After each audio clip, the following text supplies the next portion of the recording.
Shared Hope International and her assistants, or that's what he told me, Padres, Scarlett and Judy. Okay, Welcome. is this better? Okay.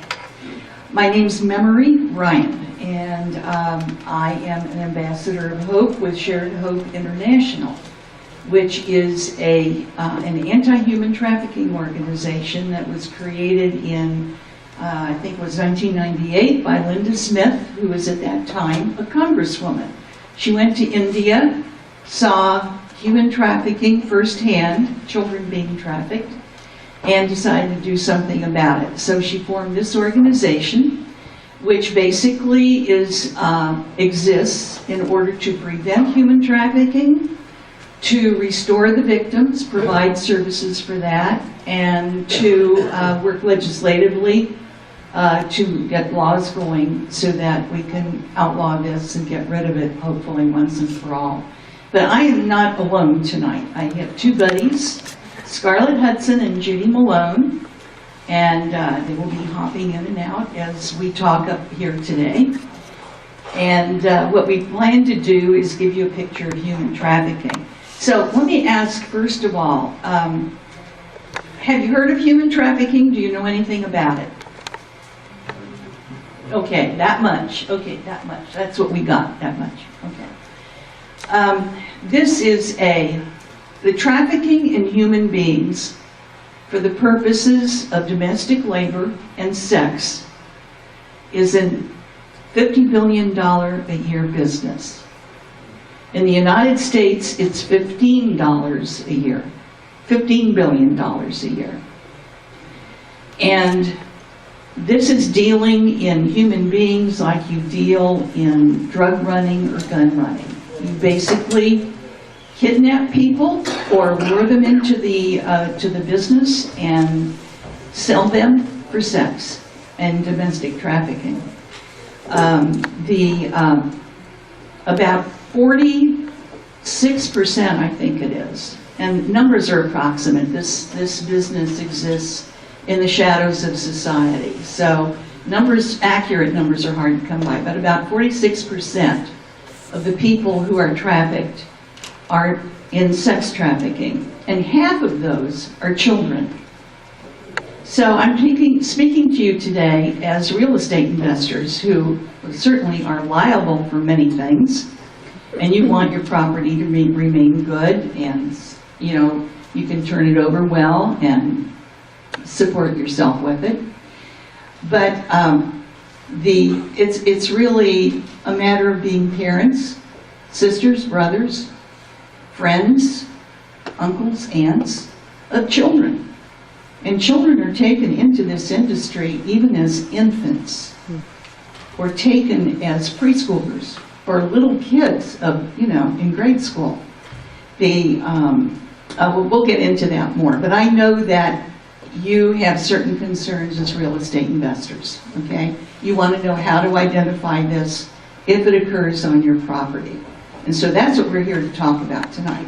I'm going to start by giving you the big picture, and we're going to look at a few slides, talk about what human trafficking is all about. We are going to talk about domestic minor sex trafficking, which is the trafficking of children. And as we go along, I think you'll see how this fits in with the typical impression of what prostitution is all about, which is never children. It's always all these older people, older kids, young women, etc. And sometimes it's romanticized, but it's a pretty awful business. So we'll get into that. Now let's see if I know how to change the slides here.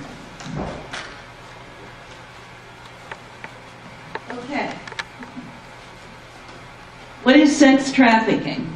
Domestic minor sex trafficking is prostitution, pornography, or sexual performance of anyone under the age of 18 years old in the United States.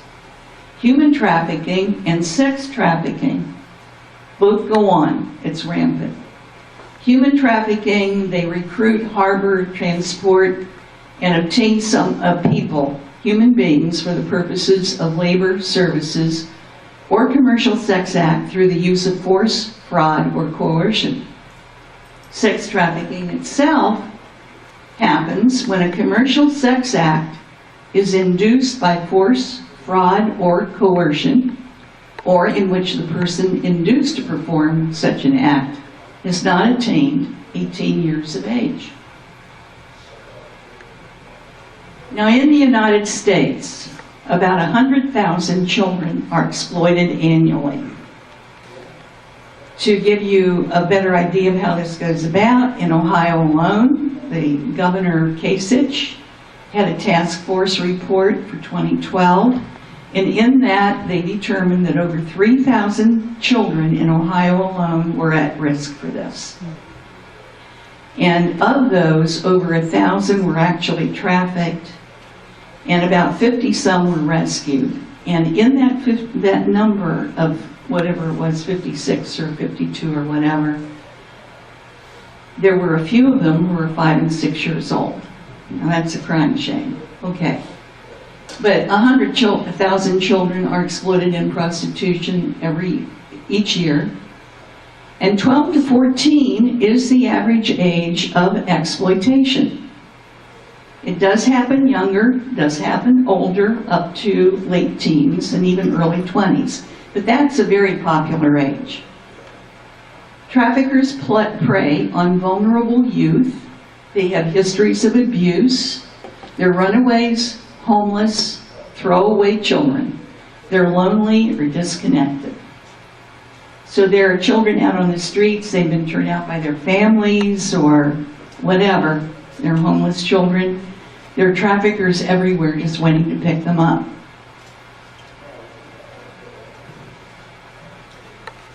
Let me see if I skipped one here. Yeah. Most minor victims remain unidentified, and that's because this industry exists in the shadows. They are often mislabeled or charged with delinquent offenses.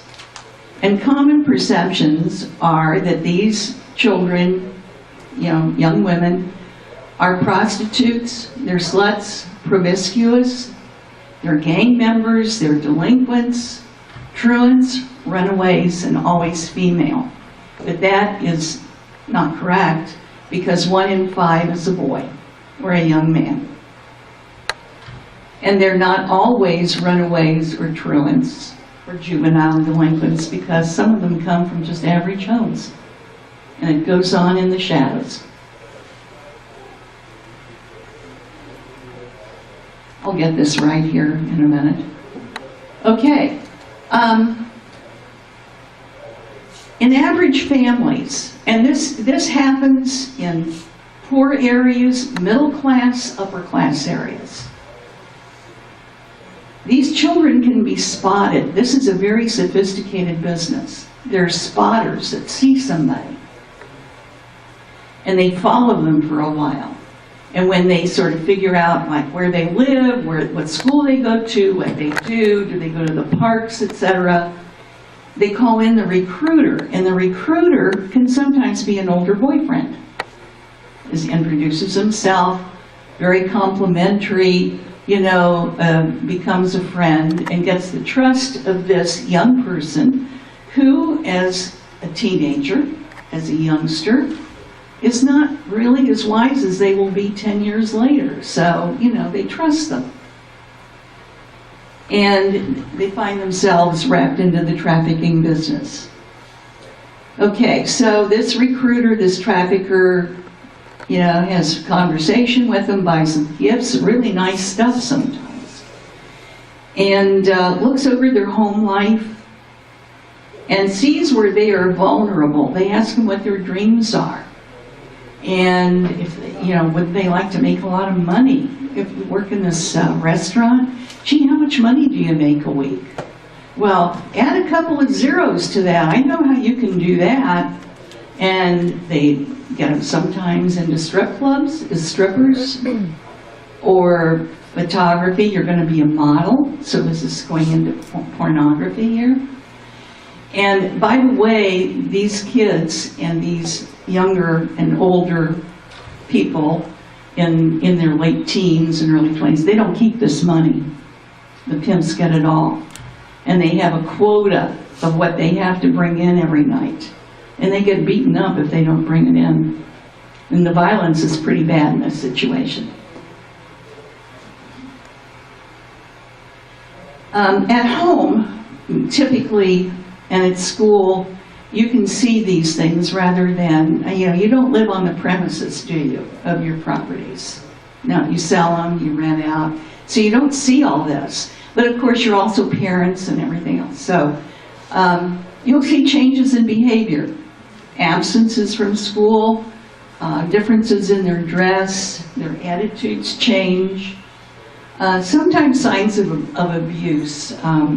Sometimes they'll come with bruises, even tattoos. The traffickers show ownership through tattoos, sometimes even barcodes. But typically also it's pretty fancy, with the traffickers' initials on there and whatnot. Changes in lifestyle. They got more money suddenly. Material possessions, and as I said, the tattoos.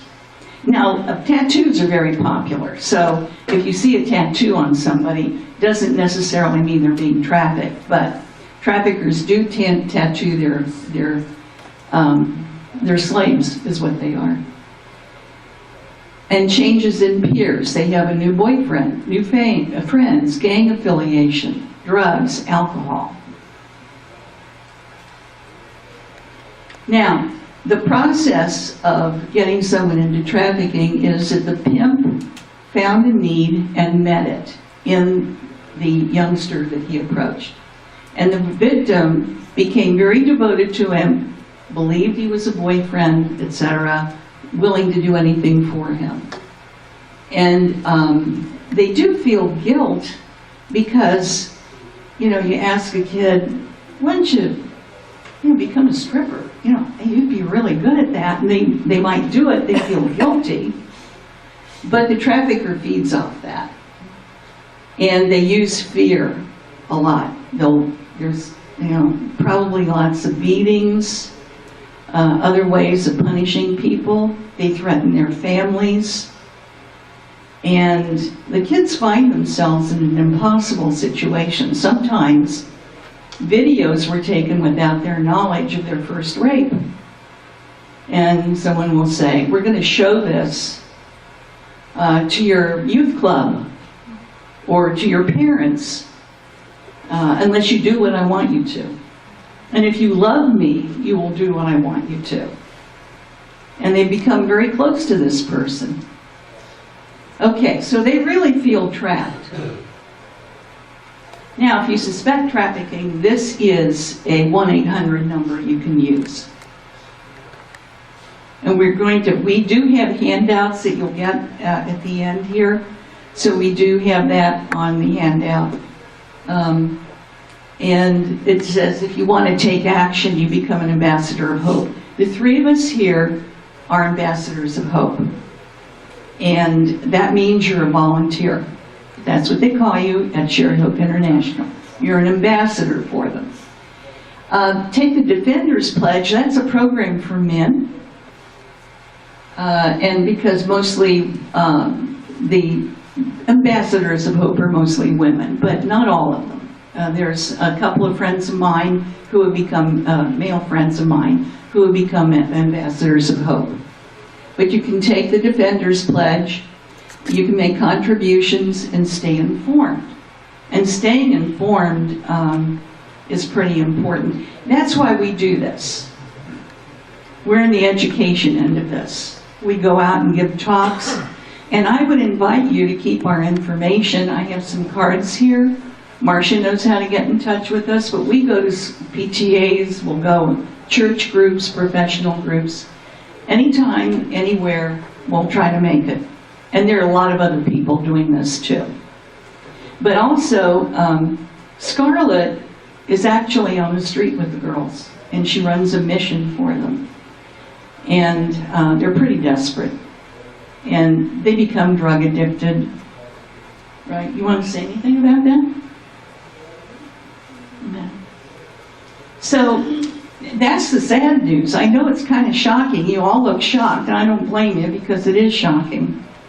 But what we're going to do today, too, is approach your concerns with being property owners and knowing when this happens on your properties and what to do about it. So I'm going to try here, and I do see my helper here. I'm going to try to get to the video. We have a very short documentary to show you.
Across the globe, children are victims of sex trafficking. Traffickers are the same. Thank you. Pimps and traffickers are the same thing. And I think you can see by the video and just what you've learned up to this point, it's pretty easy to see how little kids grow up into older kids, and people that you see on the street are not necessarily there because they want to be. Okay? Yeah, that's good. Okay. We do want to talk about your concerns. In the meantime, do you have any questions about what you've seen so far? Yeah. Is there anything against the people who are purchasing? Yes. Johns. The other thing they are called is licks. Licks. I'm just informed by my partner over here, who's on the street with the girls, that is the terminology. There is some legislation, and we do really have to become activists, all of us. Even if you do nothing more than speak about this now that you know it. But we have to get to the courts and to law enforcement. We have a very active group where we are. We have 2 law enforcement officers who worked with me right before I came here because I wanted to understand your position. So I sat down and talked to them. But the whole world needs to know more about this, but particularly legislators and the courts and judges and police. And we have a lot of work to do. By the way, in terms of the buyers, they come mostly from the upper levels of society. Okay, middle and upper class. Yes? Yeah, I'll say something to that. Typically, I got it typically, the buyers of the girls, the Johns, or the buyers, they get a slap on the hand, basically. The girls will be taken, if they catch a girl getting out of a car, they will pick the girl up and cite the guy, okay, and let him go on his way, typically. In New York City, they have a school called John School. So John School. So if you get caught, you have to go to the school. We have nothing like that around here, nothing. And Ohio is in the top 10 states in the United States for trafficking, sex trafficking. So and we're probably in the top 5. I think we fell in the top 5 this last time. Are we 4? We're number 4. So we have a lot of victims, and we don't call the girls prostitutes anymore. They are victims, and most of these girls were trafficked from a very young age. And I will talk to you in a few minutes about a few, so that you have a better understanding when you see an older woman, and most of them are in their 30s, 20s, 30s. What you're seeing there is a girl, a young girl that's been trafficked from a very young age and is now hooked on drugs and is out there because they're supporting their habit. Okay. So no, the Johns are not penalized the way they should be.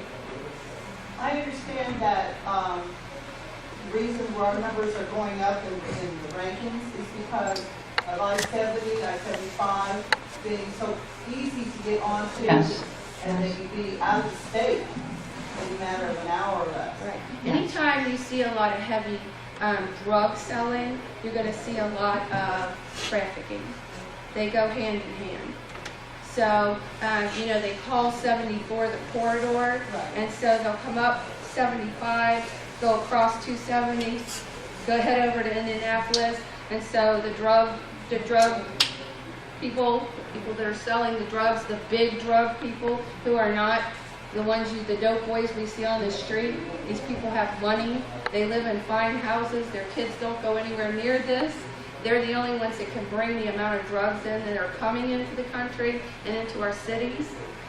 So they're the higher echelon people that you'd be shocked if you knew who they were. You'd be surprised. Your kids probably go to school with some of the parents that are doing this. But the corridor, it's a corridor. And so a lot of the trafficking, the girls are moved on the corridor, and the drugs are brought in on the corridor. Okay? So And the corridor is 70, 75. 75, yeah. all the way across back over to Indianapolis, back down 74, and then it comes into the city. They'll hit the cities that way. And it's called a corridor, basically.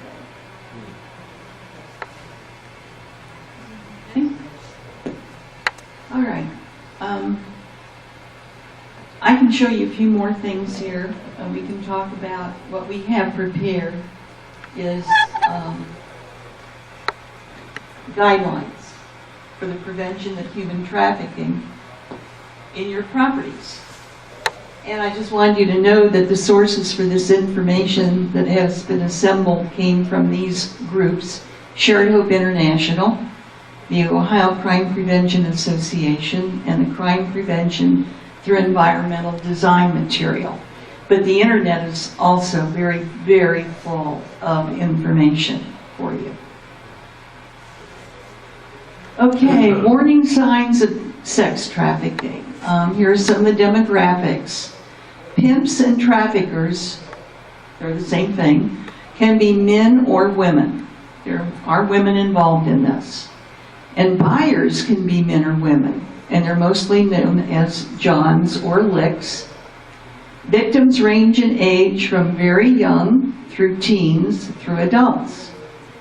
They come from all cultural and racial backgrounds: straight, gay, LGBT, from foreign countries through human trafficking imports.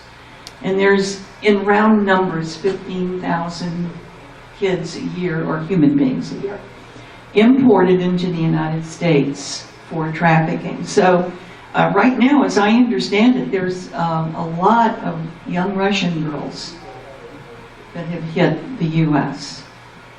So, when you see people in your units, don't expect them to be in the stereotypical types, okay? And they can be from all cultures, all colors, all nationalities.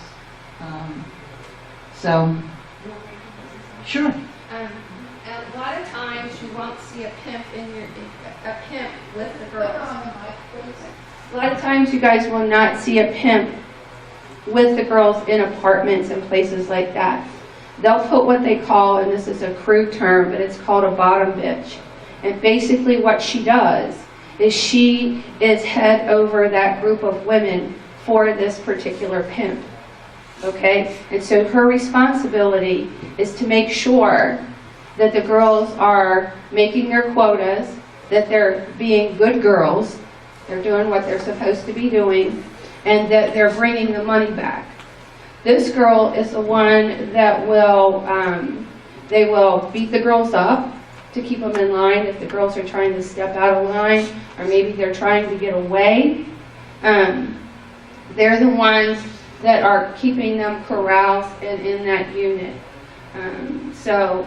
You may not see a man there, but you may see a single woman, older woman, typically in the apartment or in the housing facility itself with a group of women.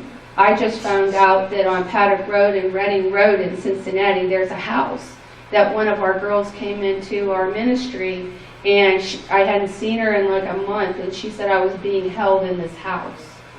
So, it's out there. So, yes, ma'am. So, if I think, and again, I would think it's happening, it's not, but if I think something's going on in one of the properties, what do I do? There has to be this part of privacy, and you can't just go to the wall and... Right. Well, if it's a minor, you can go to the law. If it's an underage kid, yeah, we are obligated to go to the law. We have to have that sense of obligation. Okay? If I was a school teacher and I for 1 minute thought that a child in my classroom was being trafficked, then yes, I have to go to there's I guess a protocol, if you will. I would have to go to my principal, and then the principal would have to get the guidance counselor involved, and they would call child services, and so you do have to follow a certain protocol. But I think as property owners, I would do it just simply because I wouldn't want to see a child trafficked. You know what I'm saying? So if you're ever in doubt, I'm on the street. I'm right in the middle of McMicken Street, which is the worst street in Cincinnati for trafficking. And I have a facility there. And so these girls come in to our facility, and so we talk to them. It's just like a home for them. And they come in, we feed them, we give them clothes, we have social worker that comes in, we have nurses that come in and treat their wounds. I work with the police department, and so, we do have an obligation to these women to try and help them. And so if I ever thought for 1 minute that their life was in danger, and many of the pimps stand right outside my building, I would call the cops. I'm not afraid of them anymore. Because they're as scared of me as I am of them, honestly. I like your attitude. Yeah, they're as scared of me too, because I'll go down the street after them if they beat up one of the girls. And I'll call the police, but I'll go after them. Because they don't want the cops. And they know if I call the cops, they're coming and they're going to get in trouble. Okay. Well, that does turn out the landlord and I think something is going on. I call the cops. But do I become part of it? Well, there's a way to call the cops and have them just drive by the house and be observant as to what's going on in the building, okay? You don't have to put yourself in danger. They don't have to know that you called. You can just call the police and say, listen, I own the property at 722 Taylor Road. It's a rental property, and I have a suspicion that there's something funny going on in there, and I believe they're trafficking children out of there. Okay? Would you mind driving by there or sending someone to watch that property for a while? Okay? Because until we do that, these kids grow up to be my girls. And, trust me when I tell you this. These girls do not want to be out there. People say, well, they could find a job. No, they can't. Not when you've been trafficked since you were 12 years old. You cannot find a job. They don't even have job skills. They don't even have life skills. They have no skills whatsoever, except for what they're doing, okay? And they have no idea how to get out of it. So it's up to us to help them find a way out. We got 9 girls out last year. 9 girls, that's huge. We had over 1,000 visits to our building last year. Now those are girls, multiple girls, so the same girl might come every single day. So, you know, we do have an obligation to take care of one another in this world, and one way we can do that is that don't be afraid. Do not be afraid to pick up the phone and call somebody, because you could save a kid's life by doing that. What clues are we supposed to be looking for? She's going to give you those in just a minute, and you get a list of them too.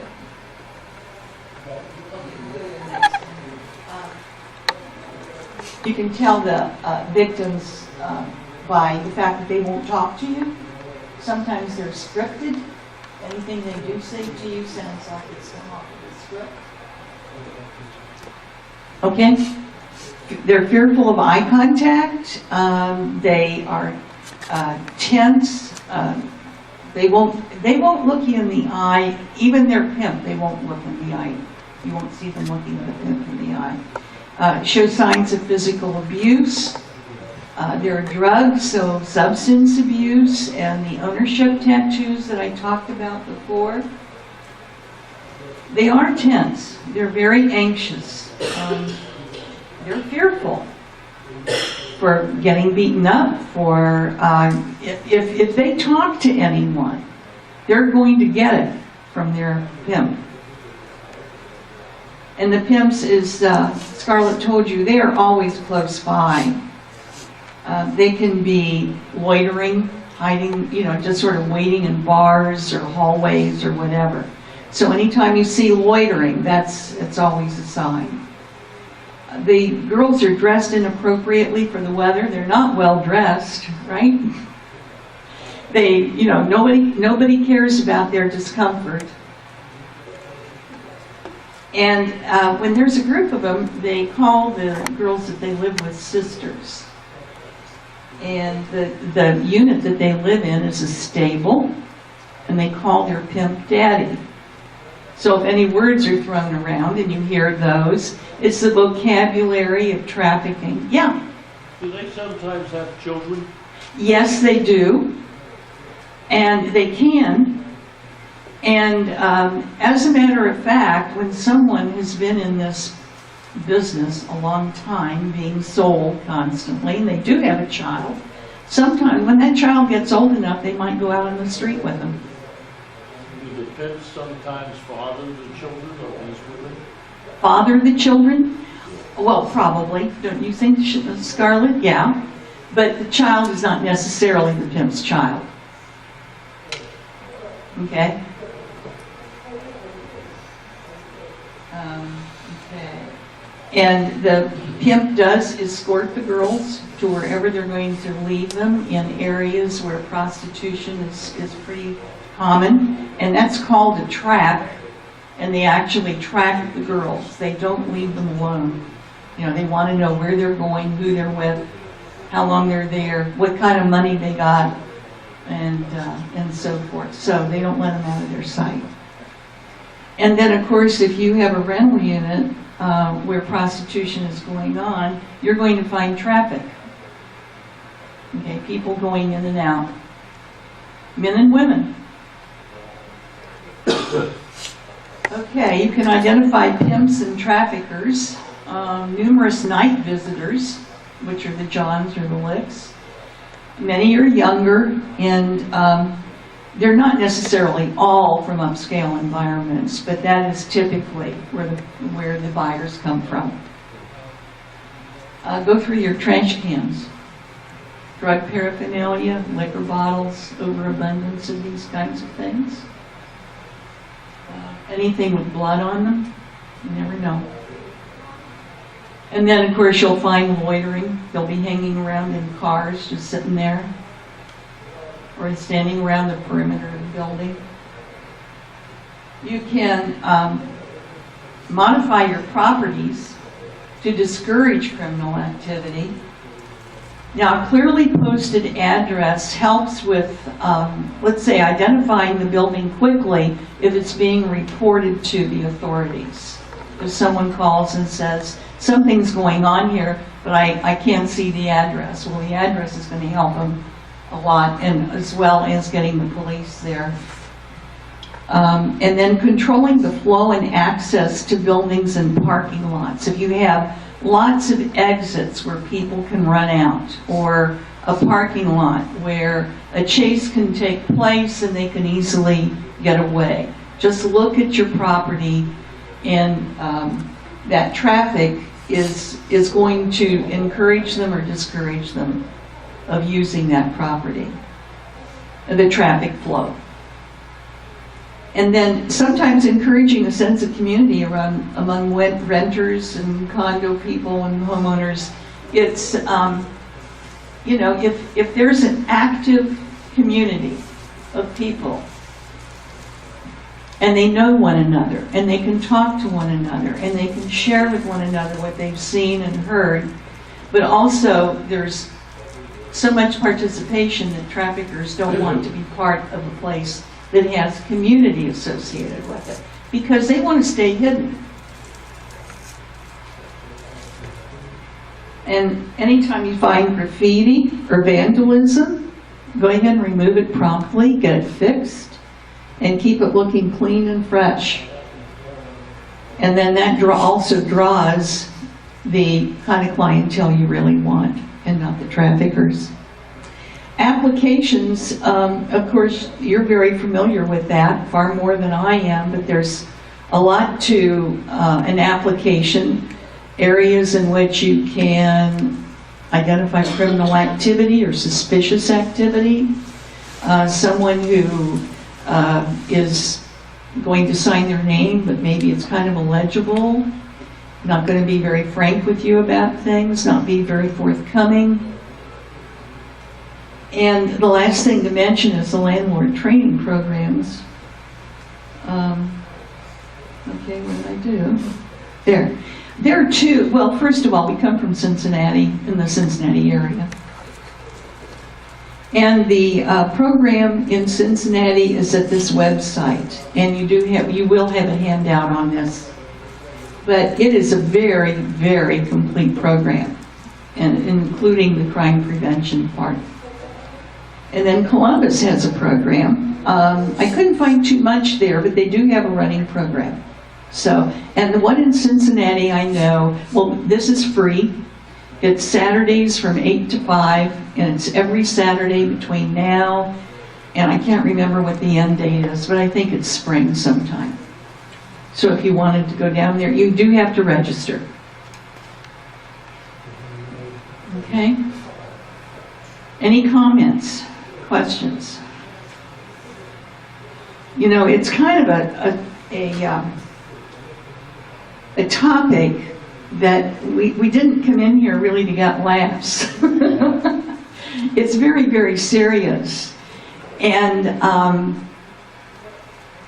you know, when I remember when I was visiting friends in Columbus, and I heard about a program being given by the Methodist Church in human trafficking, and I thought, oh boy, you know, I was in a different world, didn't know about human trafficking. I knew of it, but not anything about it. And I went to this program, and my gosh, I left there feeling like you must feel right now, like, oh my gosh, look at all of this, and what can I do? You know, it's a huge problem. And what can I do about it? How can I help? And I just attended a few more programs after that were continually given in Columbus. I think I attended about 3 or 4 programs. And then I heard about Shared Hope International, and I went on their website, and they have a training program where they train you and give you the resources like the videos and whatnot to come out and do these programs. And I have a background in training and teaching and everything, so I was really comfortable with that. But that's how I got into it. But it's amazing how it's starting to grow. And I think that our voices are very, very important to our legislators about this problem, to your local representatives, to the community. And the more that we can contribute our opinions and not be silent about this, we're going to keep spreading the word about human sex trafficking. And that has already started to make a big, big difference. You see it more in the paper, identified in the correct way. And you see more people going in front of judges who are getting a little stricter with this, but as Scarlett was telling you, we are far, far away from where we need to be. And to tell you the truth, if there were no buyers, there would be no industry. If there were no drug users, we wouldn't have a drug problem. But if there were no buyers for this, there wouldn't be an industry for it. Yeah. Does this happen in small communities also? Absolutely. I have a tremendous amount of questions already, and I'll probably talk to you afterwards. Oh, yeah, well, You know, that's great. I think you said you work closely with the church and the police. Which Well, we have an offshoot of what we do is something called the Anti-Human Trafficking Network. And frankly, it just started by, a few of us getting together for dinner, and Judy gave a program and came up with a list of names of people that stopped to talk and said, I want to do something about this. I have absolutely no idea what to do. So we got together for dinner. And this has grown. How many people do we have now? Probably 20 to 25. 20 to 25 people. We meet on a monthly basis. But the people in it represent a few agencies. We are from Shared Hope. There are a few individuals who have no group that they belong to, but we have a couple of police officers, and we have attorneys and social workers, forensic nurses, professors. So this is really growing. And because I'm looking at this from several different angles, and I like to see what she said. If there's something going on with a minor, I'm just going to call the cops. Period.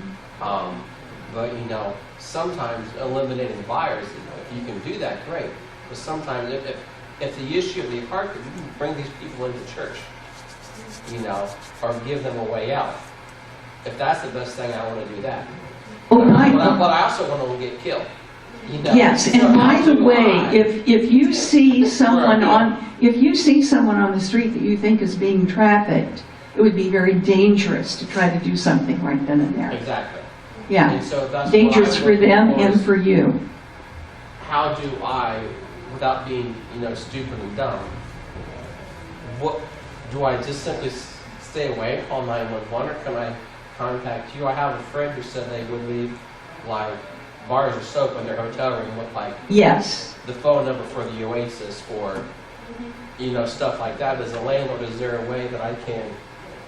Well, the 1-800 number is in touch with, if you'd say I'm in this location, they are in touch with various law enforcement people in that location. I think they probably transfer it there. But I understand your question about getting more immediate help. Right. And I think one big factor would be to form a partnership with your law enforcement personnel. Oh, I could probably rent out a spare bedroom. Just a little law enforcement. Where I'm at right now, it's not that bad. But it's just, for every one time I had called 911 for an emergency, there have been 4 or 5 things that are just odd. No crime was committed. Yeah, So, yeah. Well, how do I? What I do suggest, and I meant this in a different way, but forming a partnership means if you have a rental property in a particular area, I look at whatever station that is. And I call them and I go in and talk to them. Let them know who you are. Say, I'm concerned about this problem. And I just wanted you to know who I was and where my property is and who can I call? Right. What if I suspect something? Who would be available? How would I handle this? One thing is that because you guys have formed this group, one of the things that I would say to do is to call your law enforcement officers into a meeting with you on an evening and just share as owners of property. My husband owns a building as well, so as owners of property, I just want to know, what is the protocol? How do you want me to handle these situations? Who should I call? Right. you know, if I suspect something.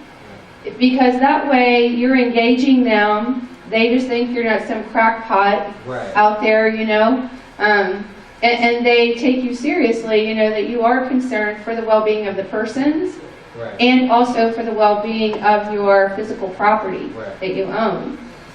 So, you know, the worst thing that we could have happen here is that we could have another Cleveland, Ohio, where those girls were in that house for how many years, and nobody, and people knew they were there, and nobody did anything. Nothing. And people saw those girls going in and out of that house. They knew they were in there. And look how long those girls were held in that house. You know, that's a crime in and of itself. You know what I'm saying? Yeah. So, people that do what we do, I've been on the street for 5 years. I started doing an outreach on Saturday evenings out of a van, and I would take food and clothing, and a team of women out with me. We don't have men come out with me because these girls lots of times have a poor thought of a man because of what happens to them. And so we are a church. I am a pastor. Okay. So we go out on the street. We will offer, and we as far as the pimps are concerned, we are not a threat to them. Okay. We're a bunch of women and a pastor out on the street praying with them and trying to help them. Okay. So a year and a half ago, I got at the bottom of a church on McMicken, and I rented it out and quit my job. And so that's what I do full time now, is I'm there working with the girls. So I had already built up a trust with the girls, a trust with the pimps and the dope boys, because I know all of them. I know all the trap houses, all of it, okay? But they know one thing, that my goal, and I tell them this, is to get the girls off the street. And I have had 3 pimps call me and say, if you don't come get her, she's going to die. Because she's doing too much dope and she's going to die. Will you come and get her? Okay? So there is a certain point where consciousness of some of these guys at least kick in. Okay? So just, we are no threat. If we take a girl off the street, we go in cars that they don't know and get her and take her out. Okay? And we don't do it by ourselves. We do it under the authority of the police. They're always involved.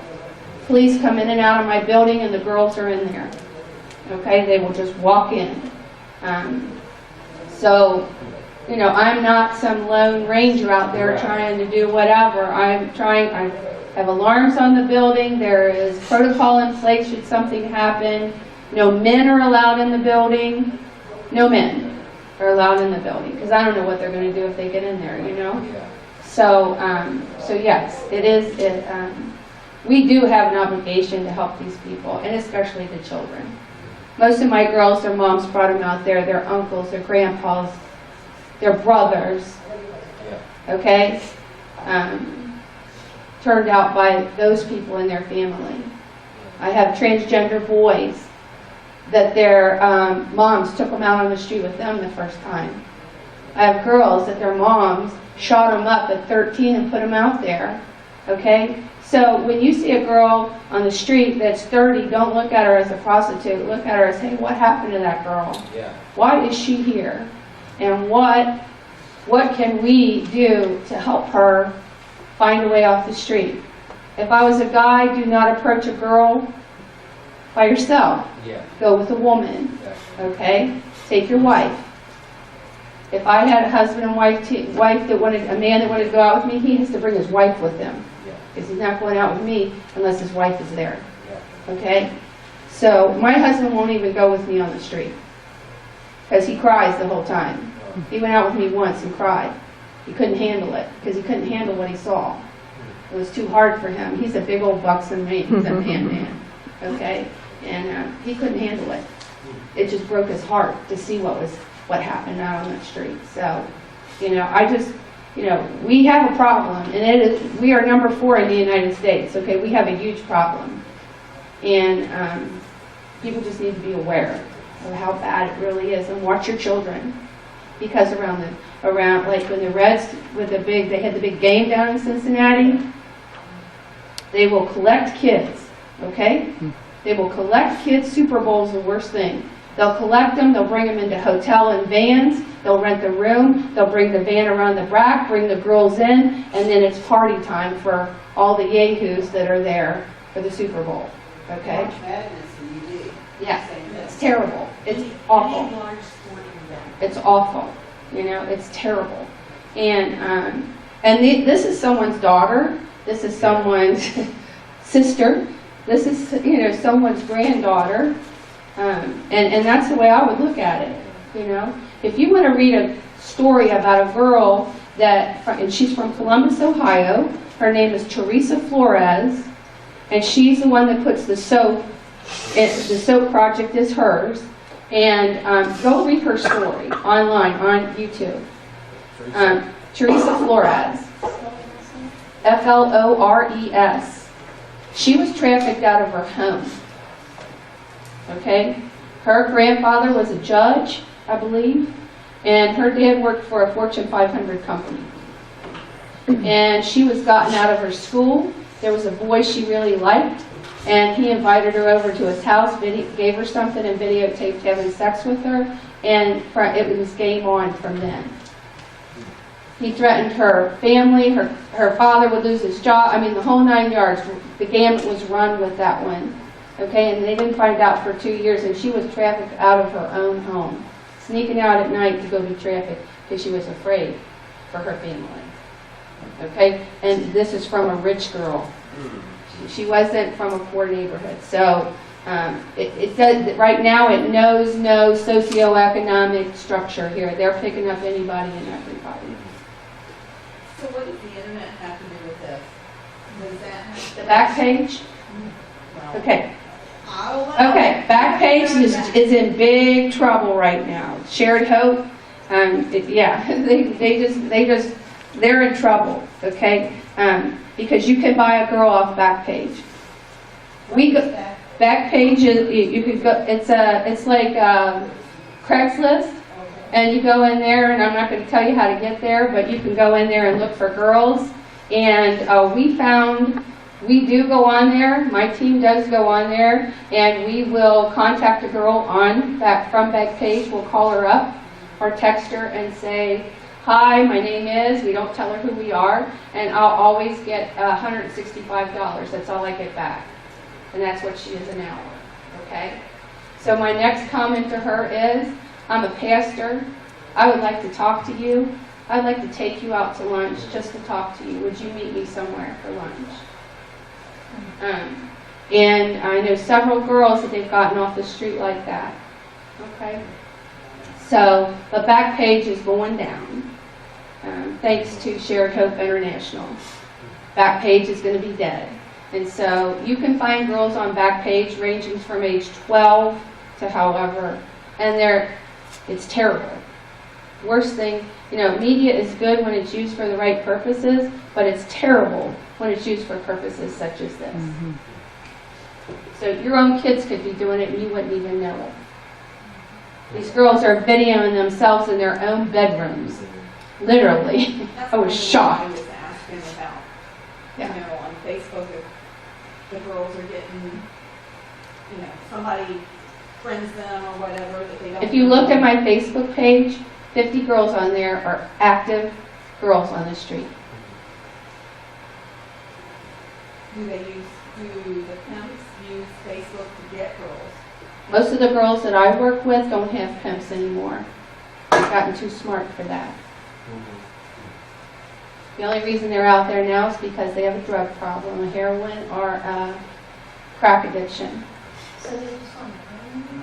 Yep, they're on their own. Once they reach a certain age and they get brave, no more pimp.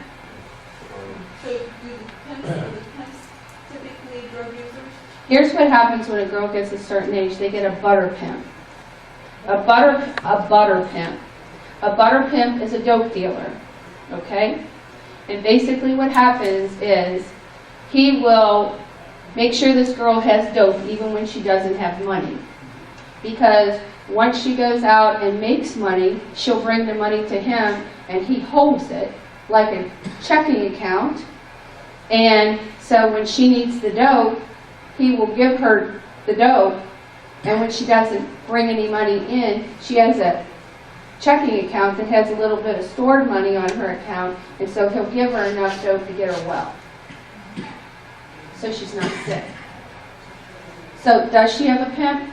In a way she does, yes. Is he selling her to other people? No. If they don't get the fix, they get sick within 24 hours. They'll get diarrhea, they'll be throwing up, they'll be sweating, they'll be shaking. And they could not do what they do.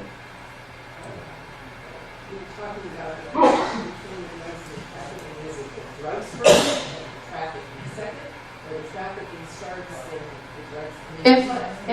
It could be either one, but mostly if they get a young girl, they'll shoot her up with something to keep her calm, keep her half out of it so she doesn't really feel or know what's going on.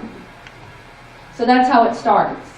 They'll give her something. They're not going to, they'll give her something. Yeah. How active different communities are the police? I mean, sometimes the police are so overwhelmed with everything else that's going on that, for example, I had a theft at one of my rentals, and they called the police and they didn't show up. And I asked them why. Well, we had this over here, we had this over here, and we were just on demand. Is that, you hear that a lot, you know? So I'm We are wondering, fortunate. how do they look at this sex trafficking? Are they more concerned with murders, rapes, and robberies, or what? We have 2 officers in Cincinnati and 1 detective that is, everything they do is sex trafficking. So we have Lisa Johnson, who is devoted to the women that are being trafficked. And then we have Angie Vance, who's completely devoted to the LBGT, or the transgender boys. Okay? Most of the, and this is how it goes where we're at, most of the boys are black. I have only 1 white transgender boy that's trafficked. Okay? 1 white boy. Most of the girls are white. Really? Yes. McMillan's predominantly a black area, is it not? Yeah. McMicken or? McMicken, Yeah. that over the Rhine. Yeah. Yes. Mhm. Yes, it is. That's what I thought, yeah. But we have very few black female prostitutes. Really? Mhm. Mostly white, huh? Mostly white.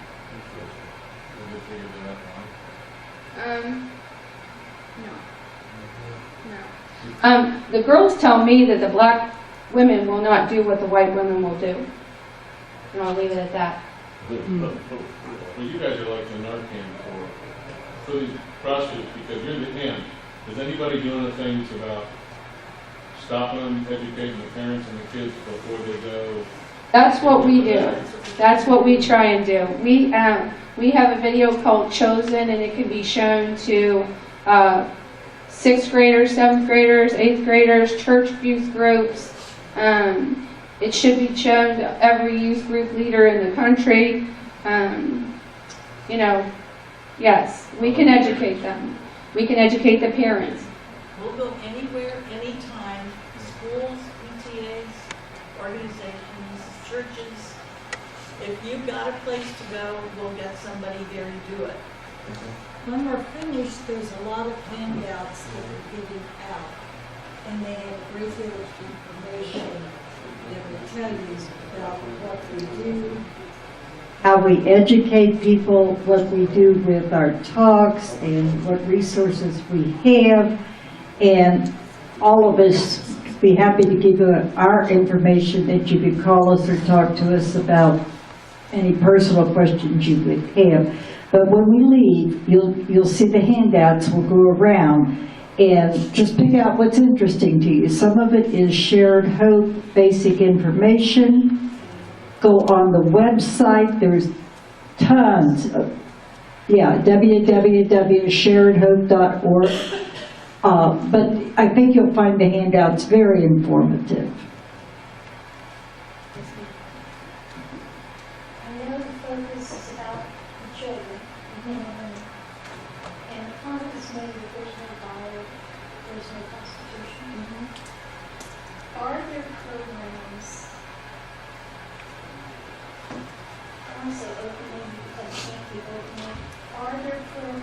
if someone is a John and he wants to stop, where would that person go? I mean, it's like alcoholics. It's hard. If they're in that and they're buying, It's an addiction, just like any other addiction. And typically, this is what has been shared with me. Typically, when a man would go out to buy a woman for sex, it's not for the sex. I know that sounds silly. Typically, guys that will buy women or children start out with pornography. And pornography becomes not enough. There's no excitement anymore. Maybe they're hiding it from their wife. Because it's done in private. It's not, they don't go out with their buddies and, hey, we're going to watch this video, right? And that can happen at bachelor parties and stuff like that. They hire a girl to come in and blah, blah, blah. The party's on. When I was younger, it used to be a big thing for the boys when they tried to ride a passage to go to Newport to watch the strippers. I can remember hearing that, okay? But typically, a guy will start out with pornography. It becomes not enough. It does something. And then they'll go to stronger pornography. I don't want to go into all that. Then they start getting curious about other things. And maybe they'll take a ride down to where they know there's some girls, and they'll drive through maybe once or twice, maybe not pick a girl up, but they're curious, and then they stop. And they pick the girl up. Okay? And it is a psychological thing, it's not physical. So a lot of times the body does give off a hormone that does give them that high. It's the excitement of getting away with it. Right, and then that hormone is being given off, and that's where they get the high from whatever it is that gives them that. Trust me, that has to be it. Because most of my girls, you couldn't stand the smell, number one, because they very seldom get baths. You couldn't stand getting past the marks on their faces, the open sores that are on their faces from the drugs. They have no teeth, so there's no physical attraction there whatsoever. None. It's not like Pretty Woman. Trust me, that's not what it's like out there. Are there higher-end girls? Yes. But you're going to pay way more. My girls make $20 a lick. Okay? Yeah. So they may get out of a car 50 times a day to make enough money for their dope habit. Okay? Most of these girls have abscesses on their body from shooting dope bad. They may have MRSA. They have Hep C from sharing needles with each other. So every time a man picks up a woman, he runs a risk of STDs, hepatitis C, HIV, every time. Almost all the girls have hepatitis C, and that's from IV drug use. And now we have a big breakout of MRSA. MRSA can kill you. So they're not, the buyers are not driven, so they're not even looking at those things. And when they pick her up, they're seeing it. So if that doesn't stop you, if the smell doesn't stop you of someone that hasn't bathed in a couple weeks, and you can get past that, and you're putting them in your car, and your car's going to smell like that too, then it has to be a psychological thing, not a physical thing. Okay? And this is hard information to take, but it's the down, dirty truth about it all. Okay? Is this as not popular in the other countries, like third world countries, like the drugs and all this stuff, as compared to this? How much of that is getting in out? In third world countries, typically they have highly populated families, and typically the girls are sold by the father into sex trafficking and into brothels to make money for the family. Okay? And that's in third world countries. That's typical, okay? And they think it's okay. We know it's not, but they think it's okay. It is not okay, all right? So that's how it is over there. Over here, we're seeing mothers and family members sell the kids, okay? But they're also going out there with them, all right? So, I mean, either way it's wrong. But, you know, in third world countries, you will see businessmen from the U.S. come and buy what I call babies, 4, 5, and 6-year-old girls. Okay? There is something sadly wrong with that. That's sick. That's just sick. You know, I don't even know how else to put that. Okay? So it's not a physical thing, guys. It's here. Something's not clicking on all cylinders when you open the car door and see what I see every day and you put it in your car. Okay? But the bottom line is that these are still human beings. They have a heart. They don't want to be there. As much as we think they do, they don't. I have girls, and they've come in the building with me. These girls cry every day. They do not want to be there. Okay? They don't know how to get out. They really don't know how. They have no skill set, nothing. Most of them haven't been made to go to school. And if they got them when they were 12 or 13, they didn't go to school past then. So they have no education. None. None whatsoever. This is hard information, I know. But I know a lot of you guys have kids. And this is probably making your stomachs turn, and it should. It really should. What we do at the building, we work, I have a social worker that comes to the building. I have a group of nurses that are going to be starting to come to the building. 30 forensic nurses have joined forces, and they will be coming to the building to help the girls with the wounds and the wound care that they need. And then we have a doctor that will be writing scripts for the girls for antibiotics, so there's not such a spread of disease out there. We have a trauma psychologist that will be coming to the building as well, because every girl has PTSD. Every single girl has PTSD. Every single girl. So we are putting in place people that can help them find their way out of this life and then onto a better life. We do have success stories. We do have success stories. Do you know anybody who deals with technology issues? As far as? Like I said, sometimes those petty and the police won't do anything about it. I've caught some stuff that may or may not be related.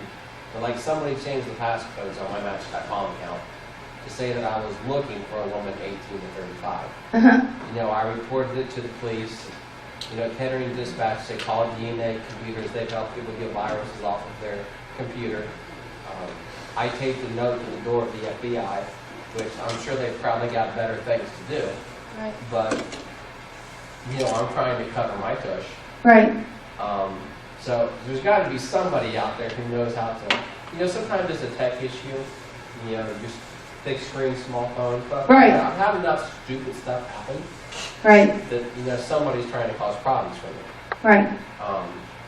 Apparently the police don't have time to look into it, but there's probably somebody in Montgomery County or in your county who could, you know, figure out what the heck's going on. There is a group, an overarching group in the trafficking industry called Polaris Project. Okay. And I would go online, and they have a boatload of information as well. And you could even call the hotline, I would think, because if a girl's on the street and they call the hotline, this is the number they usually give them, and they will filter them into agencies in their area to get them help. So if a girl's prostituting, she calls Polaris Project for help, they will get her help, okay? So I would say that probably if you contacted them via the web, and they have, you know, information there for you that you could get that. Okay. Okay?